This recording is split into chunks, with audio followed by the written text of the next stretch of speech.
बिस्मिल्लाहिर्रहमानिर्रहीम, अस्सलाम वालेकुम। एक आम पाकिस्तानी के लिए इस वक्त सबसे बड़ा मसला महंगाई बन चुका है और अब यह मसला हुकूमत के लिए भी सबसे बड़ा खतरा बन गया है।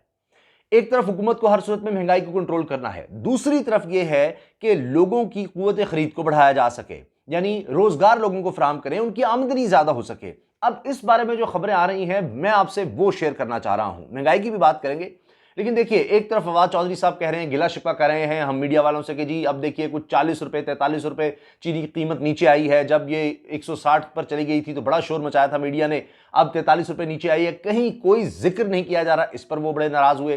फिर इसके अलावा वो ये भी कह रहे हैं कि जनाब देखिए इन्वेस्टमेंट कितनी आई है, कारोबार किस तरह से आ रहा है, ये भी तो देखें कि सनतों की तरफ कितना ज्यादा पैसा आ रहा है, तो इससे रोजगार ही जनरेट होगा। तो इस तरफ भी तो बात की जाए, महंगाई के साथ साथ दोनों रुख दिखाएं तस्वीर के, ठीक है जी, उस पर भी बात करेंगे। शौकत तरीन साहब मुशीर खजाना ने कुछ अहम बातें की हैं, मिसाल के तौर पर यह कि जी IMF से प्रोग्राम में बहुत जल्द आप बड़ी खुशखबरी सुनेंगे और उससे जाहिर है कि डॉलर के हवाले से जो इतना ज्यादा उतार चढ़ाव आप देख रहे हैं इसको कुछ इस्तेहकाम मिल सकेगा। बाकी उन्होंने कहा जी आप स्टेट बैंक के गवर्नर से ये बात करें, ये डॉलर के जो सट्टेबाज हैं इनको हम काबू करेंगे जैसे ही IMF से मामला तय हो जाते हैं। 3 अरब डॉलर की बात की उन्होंने सऊदी अरब से, उन्होंने कहा जी बस जल्द ही 1-2 दिन की बात है, जैसे उन्होंने ये बात कह दी। फिर उन्होंने किस तरह से इजहार किया है कि अब हुकूमत सोच क्या रही है इन मामलात को कंट्रोल करने के लिए, उस पर बात करेंगे। जाहिर है कि उन्होंने ये भी कह दिया कि जी अब पेट्रोल हम 17% टैक्स था उसको 1.6% में ले आए, उससे नीचे नहीं में ले जा सकता, अगर पेट्रोल आलमी सतह पर बढ़ा तो हमें भी बढ़ाना होगा, ये बात भी उन्होंने कर दी। तो हुकूमती इक़दाम अपनी तरफ हैं। मिसाल के तौर पर अभी पंजाब हुकूमत ने ही ऐलान कर दिया कि जी 1 लाख नौकरियां, सरकारी नौकरियां वो दी जाएंगी और उसके लिए इश्तिहारात आना शुरू हो गए हैं। उसकी थोड़ी सी तफसील मैं आपको बता देता हूं। जो तर्जमान है पंजाब हुकूमत के, उनकी तरफ से भी ऐलान हुआ है कि खाली असामियों पर भर्ती शुरू की जा रही है। 1 लाख से जायद ये सरकारी नौकरियां जो बराह रास्त दी जाएंगी। इसमें स्कूल में है यानी टीचिंग वगैरह और दीगर स्टाफ है, हेल्थ केयर का स्टाफ है, प्राइमरी सेकेंडरी हेल्थ केयर में जो स्टाफ चाहिए होता है वो सब हैं। इसमें यानी सिविल साइड पर आप देख रहे हैं कि सिविल डिफेंस का जो इदारा है उसमें भर्तियां की जाएंगी। इसके अलावा जेल खाना जात में भर्तियां की जानी है। महकमा माल में बहुत भर्तियां कह रहे हैं जी होंगी। पुलिस में उन्होंने भर्तियां करनी है। 1 से 4 ग्रेड है, 5 से 15 के ग्रेड्स में है, 14 से 16 में एजुकेटर्स में है, एजुकेशन में यानी डिपार्टमेंट में ये सब भर्तियां होनी है। बॉर्डर मिलिट्री पुलिस का उन्होंने कहा है इसमें भी भर्तियां करनी है। और उन्होंने कहा कि जी एक तो ये है कि लोगों को रोजगार मिलेगा, यानी एक शख्स को अगर नौकरी मिलती है तो वो एक शख्स नहीं है, वो पूरा एक खानदान है। तो 1 लाख खानदानों को बराह रास्त इससे फायदा होगा। तो ये उन्होंने कहा जी खुशखबरी है रोजगार के हवाले से। और फिर ये भी है कि अवाम के लिए सहूलियात बेहतर होंगी जब आपको स्टाफ ज्यादा होगा, चाहे वो हेल्थ केयर में है चाहे एजुकेशन में है। तो पहले स्टाफ की बहुत ज्यादा कमी है, तो स्टाफ की कमी को कुछ हद तक पूरा किया जाएगा तो लोगों को बेहतर सहूलियात मिलेंगी। ये उन्होंने कहा जी शाफ और ओपन सारा कुछ होगा और उसकी जल्द तकमील होगी। मेरिट पर तालीम और तजर्बा हम देखेंगे, ये सब बातें की हैं। लेकिन सबसे अहम बात मेरी नजर में, ये तो चले हुकूमत का है, उस पर हम और बात करेंगे क्या क्या और बातें की हैं। फवाद चौधरी साहब ने भी तफसील में उसमें जाएंगे, एग्जैक्ट फिगर्स वो क्या दे रहे हैं और आप भी इसको चेक कर सकते हैं, शौकत तरीन साहब जो बातें कर रहे हैं। लेकिन मेरी नजर में एक इंडिपेंडेंट आदमी का कहना वो बहुत बड़ी बात है। मेरी मुराद है patron chief APTMA Gohar Ejaz, यानी all Pakistan textile mills association के ये सबसे अहम आदमी कह सकते हैं, पैटर्न चीफ हैं। उन्होंने कुछ अर्सा पहले अभी हाल ही में कामरान खान साहब के शो में कुछ बातें की हैं। अभी एक इंडिपेंडेंट आदमी है, एक सरमायाकार है। तो टेक्सटाइल का शोबा आपको पता है कि पाकिस्तान में जो लार्ज स्केल मैन्युफैक्चरिंग जिसको हम कहते हैं, यानी बड़ी सनतें जहां सबसे ज्यादा लोग रोजगार कमा रहे हो, जिन सनतों में, इंडस्ट्री में, उसमें टेक्सटाइल सबसे आगे है। हमारी एक्सपोर्ट भी, जो हम आमदनी, असल आमदनी जो मुल्क कहीं की कमाई है बाहर से, वो एक्सपोर्ट है, उसमें सबसे ज्यादा हिस्सा टेक्सटाइल का है।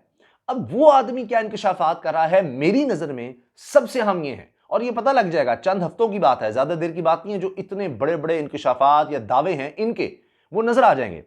अब उन्होंने क्या कहा है, वो कहते हैं जी कि अब तक टेक्सटाइल इंडस्ट्री के लिए 450 अरब की तो सिर्फ मशीनरी इंपोर्ट हुई है। 450 अरब रुपए की मशीनरी इंपोर्ट। ये जो इंपोर्ट बिल बढ़ रहा है इसमें वो कह रहे हैं बकौल इनके, अभी एक हुकूमती शख्सियत नहीं है, हुकूमती दावा नहीं है।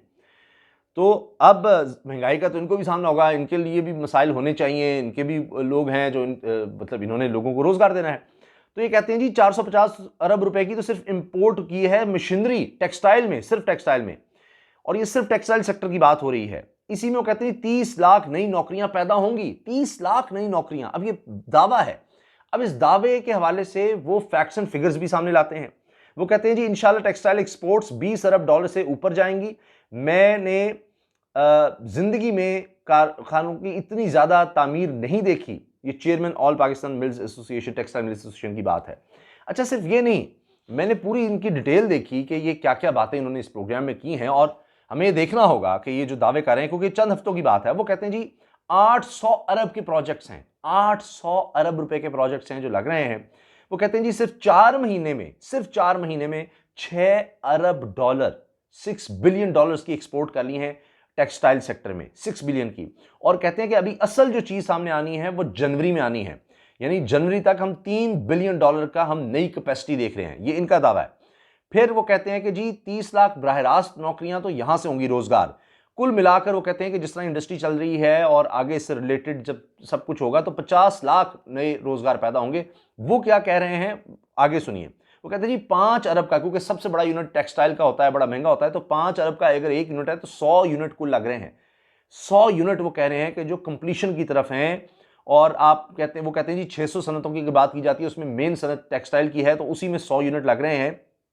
और बकौल उनके वो कहते हैं जी ये जो आप कह रहे हैं जी सीमेंट इतना महंगा हो गया, स्टील इतना महंगा हो गया, तो आप देखिए एक्सपोर्ट उतनी नहीं हो रही, ये ज्यादा खपत स्टील की और सीमेंट की ये पाकिस्तान में हो रही है। वो कहां हो रही है? वो कह रहे हैं ये जो 100 यूनिट लग रहे हैं टेक्सटाइल के बड़े यूनिट, ये कंस्ट्रक्शन में जा रहा है सारा माल, और इस वजह से रेट इतना ज्यादा आप देख रहे हैं कि ऊपर चला गया। वहां जब रेट ऊपर जा रहा है, वहां सनतों में जब ऊपर जाएगा, वहां भी ज़ाहिर लोगों की आमदनी बढ़ेगी, रोजगार वहां पर भी होना चाहिए, और ये जो सरमायादार है इनको नीचे तक भी लोगों की फिर आमदनी बढ़ानी चाहिए। अच्छा, इसके अलावा वो ये कहते हैं कि जी 2018 में 13 बिलियन एक्सपोर्ट थी, 2023 तक सिर्फ और सिर्फ टेक्सटाइल की एक्सपोर्ट वो कहते हैं 26 बिलियन डॉलर पर होगी। अब ये बहुत बड़ा दावा है। उस दावे के ऊपर वो ये कहते हैं कि 2021 में हम 21 बिलियन डॉलर टच कर जाएंगे। उसकी वजह वो ये बताते हैं कि जी हमने 4 महीने में 6 बिलियन डॉलर तो कर लिए हैं। अब अगर आप इसको देखेंगे तो साल में 12 महीने हैं, तो ये 18 बिलियन तो यही बन जाएगा। और इसके अलावा उन्होंने कहा जी जनवरी में अभी 3 बिलियन की तुम्हारी कैपेसिटी इंक्रीज हो रही है। तो ये उनका कहना है।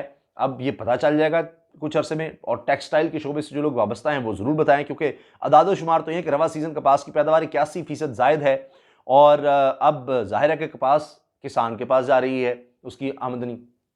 तो हमारे पास ये बड़ी बात है कि कपास की अब फसल ज़्यादा होगी, और ये 62 लाख 57 हज़ार कॉटन बेल्स तैयार हैं, तो ये टेक्सटाइल के शोबे में आएंगी।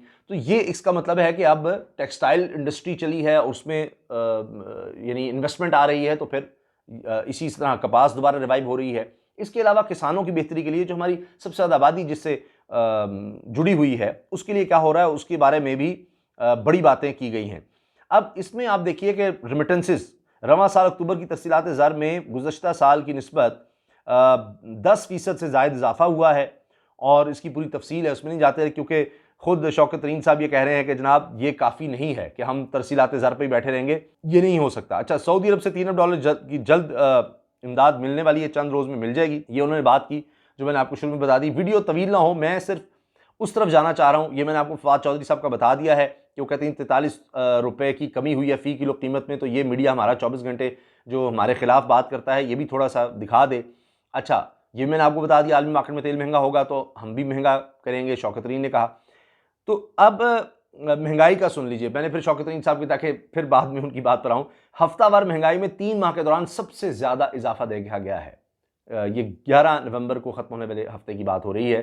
तो पहले हुकूमत ने कहा था हफ्तावार ना बताएं, फिर अब उन्होंने कहा जी नहीं बता दें, तो उसमें पिछले 3 महीने का अगर देखें तो इस हफ्ते सबसे ज़्यादा महंगाई में इजाफा हुआ है। अच्छा जी, अब फवाद चौधरी साहब का दावा सुन लीजिए। पाकिस्तान की मईशत मुस्तहकम है, नहीं हो सकता महंगाई की आड़ में अवाम की बढ़ती आमदन को पुश डाल दिया जाए। 600 अरब से जायद की तमीराती सनत में सरमाकारी हुई है, वो कहते हैं ये डॉक्यूमेंटेड है। 922 अरब रुपये स्टॉक एक्सचेंज में लोगों ने कमाया, और सनती मजदूर की तनख्वाह में इजाफा हुआ। सनती मजदूर की वो कह रहे हैं, लेकिन जो यानी तनख्वाहदार दीगर तबका है प्राइवेट सेक्टर में या सरकारी तौर पर, उसकी तनख्वाह कितनी बड़ी। अच्छा, आखिर में जनाब ये सुन लीजिए, मेरी पूरी कोशिश थी अब तक मैं अपनी बात मुकम्मल कर लूँ, लेकिन मैं चाहता हूँ कि ये बातें ज़रूर हो जाएँ। वो कह रहे हैं कि जी हमें लॉन्ग टर्म में हमें अपनी रेवेन्यू बढ़ाना होगा। शौकत तरीन साहब की बात कर रहा हूँ, वो कहते हैं जी रेवेन्यू हमने बढ़ाना है, हम उस तरफ जा रहे हैं, हम ज़्यादा टैक्स इकट्ठा कर रहे हैं, इसके फैक्ट्स फिगर्स दे रहे हैं। कहते हैं इनकम टैक्स में 32% हमने ग्रोथ देखी है, हमने अभी और आगे जाना है, आईटी को बुनियाद बनाना है, आइंदा 6 साल में 50 अरब डॉलर तक ले जा सकते हैं। $50 कहते हैं यही रास्ता है कि हम अपनी इंपोर्ट एक्सपोर्ट का जो फ़र्क है, जिसकी वजह से हम बहरान का शिकार हो जाते हैं और शदीद बहरान में जाते हैं कि हमारी इतनी ज़्यादा इंपोर्ट्स हैं, एक्सपोर्ट्स कम है, तो ये रेमिटेंसेस की वजह से हम यानी बच जाते हैं, यूँ समझिए कि। लेकिन कब तक इस तरह से होगा? तो वो कहते हैं जी बाहर से रेमिटेंसेस आ रही हैं, जो पाकिस्तानी बाहर से भेज रहे हैं वो बहुत अहम है, उनका बहुत शुक्रिया, लेकिन हमें ये बचाती ज़रूर है। लेकिन अगर हमें ग्रोथ की तरफ जाना है तो हमें अपनी एक्सपोर्ट बढ़ानी है। उसमें आईटी का वो कह रहे हैं कि जी हम ग्रोथ देख रहे हैं, और मकामी सनत के हवाले से वो कह रहे हैं जी आगे हमने बढ़ना है, आइंदा 6 साल में $50 तक हम आईटी के शोबे को ले जा सकते हैं। अच्छा, शौकत अली ने कहा है कि जी 40 लाख घरानों को पायदार तरक्की में शामिल करने के लिए इन्हें ज़राअत में बिला सूद कर्जे देंगे। 40 लाख घरानों को शहरी इलाकों में बिजनेस के लिए कर्जे देंगे, इन्हें सेहत कार्ड भी मिलेगा। IMF के हवाले से उन्होंने कहा जी जल्द खुशखबरी हो जाएगी, उसके बाद ये डॉलर का भी कुछ बेहतर हो जाएगा और सट्टेबाजों के खिलाफ साथ ही हमने ऑपरेशन शुरू कर देना है।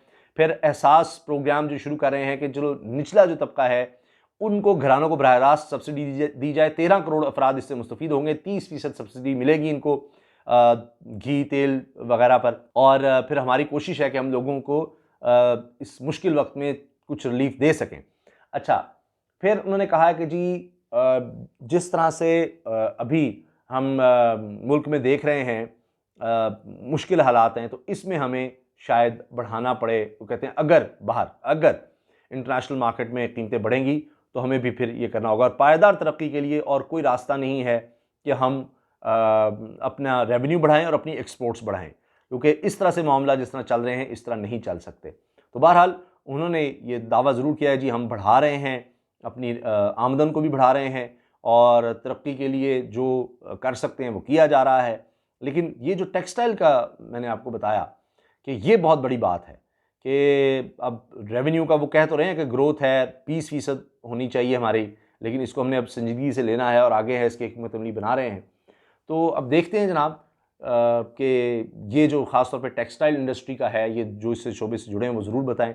मेरी एक किसान से मुलाकात हुई और उन्होंने मुझे बताया कि इसमें कोई शक नहीं है कि किसानों के हवाले से देख रहे हैं कि बड़ी बेहतरी आई है, हमें अब अपनी फसल का पहले से कहीं ज़्यादा मिल रहा है। मगर वो कहते हैं महंगाई से हम भी परेशान हैं, क्योंकि वो जो हमारी इतनी कमाई बढ़ी है वो महंगाई की वजह से उस कमाई में भी कुछ कमी हुई है। लेकिन ओवरऑल वो कहते हैं कि इसमें कोई शक नहीं है कि किसान की ज़िंदगी में पहले से ज़रूर बेहतरी आई है। तो किसान का मैंने आपको बता दिया कि वो कह रहे हैं कि हाँ जी रेट थोड़े बढ़ाए गए हैं तो उसकी वजह से हमें सहूलत मिली है, लेकिन दूसरी तरफ खाद वगैरह की कीमतें भी बढ़ गई हैं, उससे हमें नुकसान हो रहा है। ओवरऑल वो कहते हैं पहले से हम बेहतर होने जा रहे हैं अगर ये महंगाई रुक जाए। और दूसरा टेक्सटाइल का मैंने आपको बता दिया और उससे जुड़ी चीज़ें जो हैं वो भी मैंने आपको बता दी हैं। आगे आपकी राय है, आप क्या कहते हैं, मैं मुंतज़िर हूँ। अल्लाह हाफ़िज़।